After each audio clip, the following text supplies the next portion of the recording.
there's quite a bit of backlash, but guess what? Looking back, I think that helps us right now, right? So now everyone's talking about those as backlash. The smarter people understands they're actually sympathizing with us. Interestingly, most of the people who backlashed or attacked us right afterwards were actually supporters of FTX.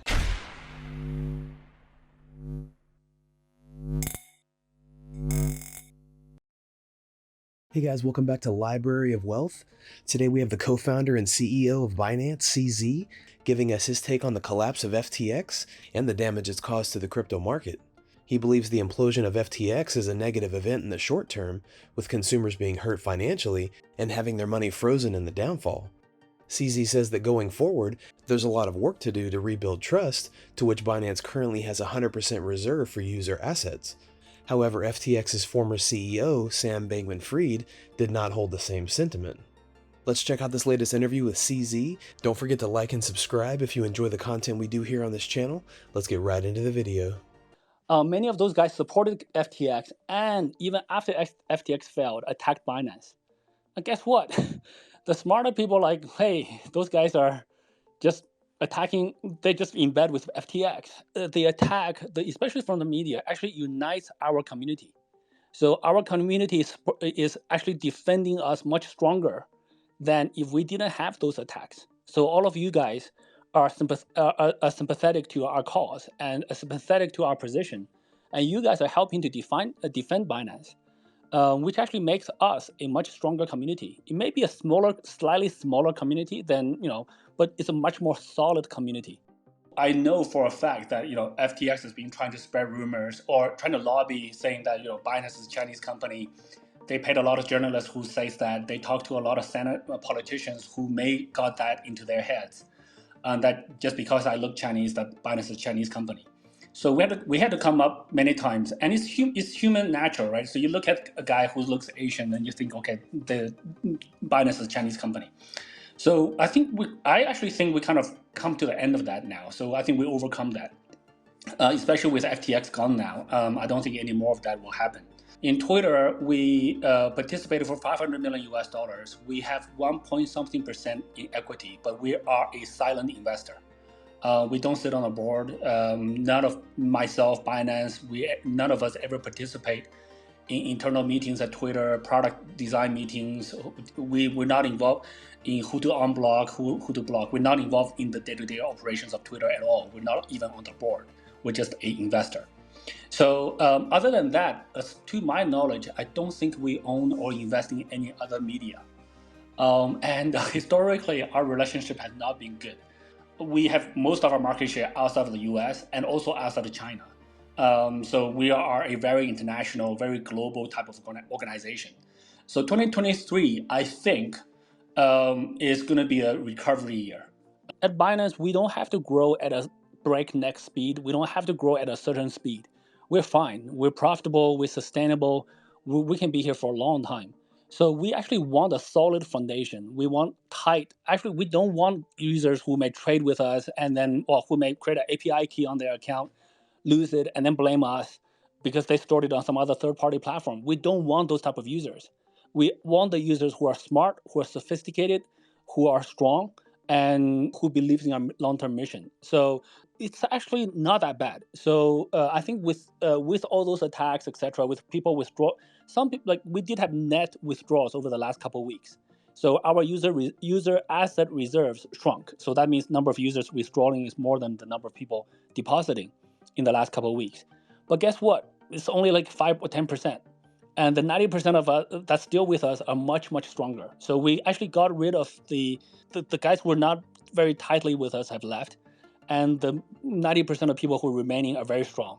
And this is why I'm very, very confident about 2023. Not everything negative is bad. We get put through tests. It's good. And I think if I was a user, I would like to see Binance being put through some tests and survive. So now we've survived. The user confidence in ourselves should be stronger. Our society today have moved increasingly to the short-term gains. This happens in traditional financial industries. This happens actually probably a lot more in crypto, because in crypto it's so much easier to make money. You can issue a coin, you can get a couple exchanges to list you, and then you can walk away with a few $1,000,000 or a few tens of millions, or even hundreds of millions of dollars. And people just do that, and then they either, if they have enough, they rather retire. Historically, we've seen 4-year cycles in crypto, and the drop is usually faster. The winter is usually like 1 year, and then after that, the industry needs time to heal, and then we move on from that. So that's kind of what I think would happen. So I think 2023 is a recovery build a year. CZ goes on to address the issue of people and organizations with an agenda against Binance, stating that he doesn't know why they have one, but believes it may be because they lost a source of revenue due to the FTX collapse. He acknowledges the historic moment in crypto we're currently in and assures users of the resiliency of Binance. Looking ahead, CZ says, even given the size of the FTX debacle, the industry should survive, if not thrive. With Bitcoin price suppression ongoing in light of the FTX crash, an already bearish trend has only strengthened. Everything have risks. So I think that's the thing that people got to understand. So there are different ways to reduce risk, or be more transparent about things. I think our business is way more transparent than any other business on the planet. This includes public companies, this includes traditional regulated entities, etc. How much everybody knows today, we hold somewhere around like 50 to 60 billion US dollars worth of user assets that's publicly tracked on the blockchain. And there's multiple third party tracking it. That's user assets. We said, look, we don't have liabilities. Actually, one of our friends, George from Bitfury, he actually put up a bounty on Twitter saying if anyone finds anyone with significant loans to Binance, he'll give the guy, anyone of any knowledge of that, he'll give the guy $10,000. No one came through. So, and then there's the audit, proof of liability really depend on third-party audit firms. How reliable is that? Enron was audited by the Big Four. Just being audited doesn't mean that there's no problems, right? So the audits are limited in scope. They may only audit the corporate financials, et cetera, et cetera. Different countries have different auditing standards, et cetera. We do not allow a single user to lose a large amount of money. And we also monitor if a single player was deliberately somehow gamed our system, was able to profit from it in a very large amount. Guess what? We are a centralized exchange. They won't be able to withdraw that amount in one shot. We have risk controls when your withdrawal amounts are large, and we will manually review, etc. So it's still processed pretty fast on almost every normal circumstances. But if it's a hacker that's trying to game our system, we will most likely catch it. So there's multiple layers of risk monitoring or risk controls. On Tuesday, jittery investors withdrew more than $1 billion from Binance, the world's largest crypto exchange. Hours later, CZ sent a memo to staffers where he attempted to relieve market fears in the aftermath of FTX's implosion. CZ says Binance will survive any crypto winter, and despite Tuesday's withdrawals, marking the biggest single-day withdrawal the exchange has seen since June. We'll be keeping an eye on this. What do you think about CZ's interview on the state of the crypto market heading into 2023? Comment down below. Thanks so much for watching. Don't forget to like and subscribe.